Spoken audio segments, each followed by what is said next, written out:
মরিচা পড়েছে অধিকাংশ যন্ত্রপাতিতে, অনেক যন্ত্র ঢেকে রাখা হয়েছে পলিথিন দিয়ে। একসময়ের কর্মমুখর রংপুরের শ্যামপুর চিনিকলের বর্তমান চিত্র এটি। মিলটির বছরে চিনি উৎপাদন সক্ষমতা ছিল প্রায় 11,000 মেট্রিক টন।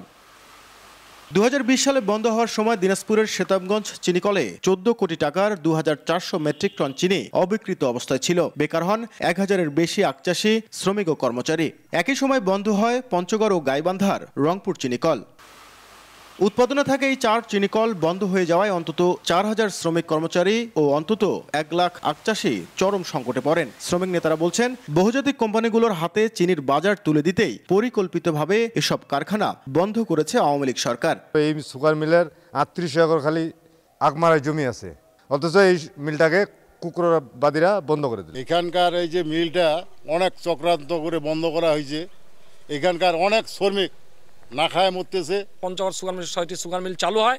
এই চালু হলে আবার আমাদের এই পঞ্চগড় জেলা আবার প্রতিষ্ঠিত লাভ করবে। কর্তৃপক্ষ বলছে, চিনিকলগুলো চালুর বিষয়ে চিনি ও খাদ্য শিল্প কর্পোরেশন আন্তরিক।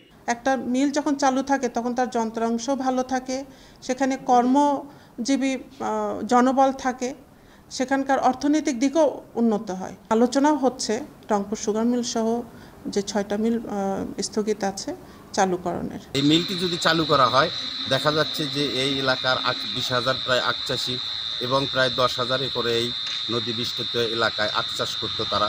রংপুর অঞ্চলের 4টি চিনিকলের বার্ষিক উৎপাদন সক্ষমতা ছিল গড়ে 15,000 মেট্রিক টন। নাজমুল ইসলাম নিশাদ, সময় সংবাদ।